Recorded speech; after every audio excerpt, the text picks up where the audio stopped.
Wherever they came from, soldiers arriving on the Somme have a life of endurance and danger ahead of them. The land of the trench. It's so hard to view. There's a trench running just in front of me here. People think that they were long, thin and straight, but in fact they were zigzagged. That meant if a shell landed inside the trench, the blast could be contained. Here, the soldiers are making their way through just matter if you're carrying a rolled-up stretcher like this soldier. The landscape is covered in these trenches, each one... This is miserable, thoroughly. Here on the outskirts of Ipswich, Taff Gillingham has painstakingly reconstructed a section of Western Front for use in movies and TV. It's hard to imagine I was living down here for 4 days or weeks.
Europe is in the grips of the most destructive conflict yet known, World War I.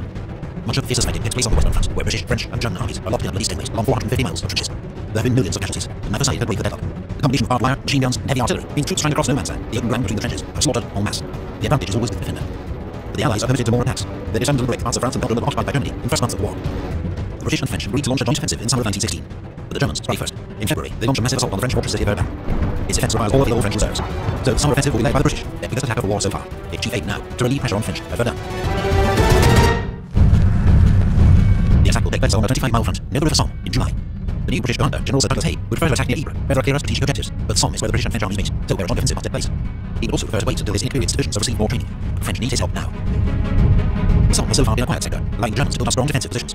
Here the Germans have two formidable defensive lines, with a third under construction. Each consists of 3 lines of trenches, fire, support, and reserve, connected by communication trenches, 8 Bristol machine gun positions, and anchored on fortified villages and strongholds. In front of the trenches were thick belts of barbed wire. Below were dugouts, some 10 meters deep, to shelter German troops from artillery fire. Telephone lines buried 6 feet deep allowed troops at the front to communicate with artillery batteries during attack. The German troops that hold the line are well trained, and most are combat veterans. The offensive will be led by the British Fourth Army, commanded by Lieutenant General Sir Henry Rawlinson. With Hay, he draws up a plan of attack. To overcome the Germans' formidable defences, the British will carry out a massive week-long artillery bombardment, 1,400 guns. This is expected to destroy German barbed wire, flatten trenches, and kill their afterwards. 19 mines are also dug under key German strongpoints and filled with explosive, ready to detonate just before the attack begins. To the north, the British Third Army will make a diversionary attack at Bommecourt. The 16 British and French infantry divisions are then expected to take their objectives with minimal opposition. The attack will begin at 7:30 a.m. in broad daylight, so the artillery can observe fire. British morale is high, and men are confident of victory. Many of the units taking part are Powell's battalions, the eager recruits of 1940, now about to face combat for the first time. On the eve of the assault, there are worrying reports that the British bombardment was only partially successful. 1.6 million shells are fired, but due to inexperienced gun crews, a shortage of heavy guns, and faulty shells, much of German barbed wire remains intact. German defenders, too, are largely unscathed in their deep dugouts. And from captured prisoners and listening in on uncoded telephone calls, Germans know exactly when and where the British are coming. The Allied artillery bombardment reaches its peak at 7 a.m. At 7:20, the British detonate an enormous mine and German strongpoint, the Hawthorne redoubt.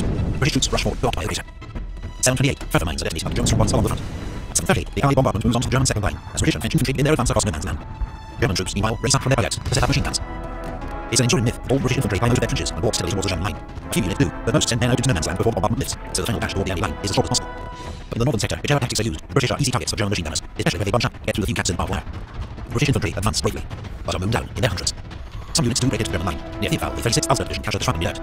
The Reds' force on either flank is isolated, and survivors are forced to retreat that night. On their right, the 32nd Division takes the Leipzig redoubt, while near La Basselle, the 34th Division captures Lokhs named Crater. But these are just small toeholds in the German line, far short of their objectives. In World War I, one of the greatest challenges faced by commanders is getting accurate information about the course of battle. Reliable field radios haven't been invented yet. Telephone lines are regularly cut by shellfire. So officers must turn to messengers, flag signals, light signals, even homing pigeons, none of which is completely reliable. To get around this problem, during an attack, supporting artillery works to a fixed timetable, moving their fire onto the next line of enemy defences at a set time. So if the infantry start their attack, gunners adjust their fire onto the second line of enemy defences. But if the infantry get held up, the supporting fire keeps moving on according to the timetable. The infantry get left behind, and they're at the mercy of enemy machine guns. Aerial observation by balloons and aircraft can provide valuable information, but rely on good weather and control of the skies. This is why on 1st of July it takes British commanders hours, even days, to find out which attacks have been successful and which have failed. This makes it really difficult for them to react to the situation with any speed. Further south, there is much greater success. Despite heavy losses, the 1st and 7th Divisions take nights and cut off the heavily defended village of Fricourt. Germans abandon overnight. On their right, the 18th and 30th Divisions take their objectives, including the village of Montauban, which is secured by 11 a.m. Alongside them, the veteran French 20th Corps also takes its first objectives, as well as 2,500 German prisoners. Germans didn't expect the offensive to extend so far south and are left well prepared. And crucially, the Allied bombardment is boosted by French heavy guns, which are much more effective at destroying barbed wire and German strongpoints. At 9:30 a.m., French colonial troops lead the attack south of the Somme River. The French seize all their objectives and take 3,000 more prisoners. Despite success in the south, the first day of the Battle of the Somme is a costly failure for the British. German losses for the day are estimated at 12,000 men, the French lose 7,000, but British suffer a staggering 57,000 casualties, 1/3 of them killed. The 1st of July 1916 becomes the bloodiest day in the history of the British Army. And it's just the first day in a battle that rages for another 4 months, finally ending in November amid freezing rain and mud. By then, the Allies have advanced 10 miles, at a cost of 430,000 British casualties, 200,000 French casualties, and 450,000 German.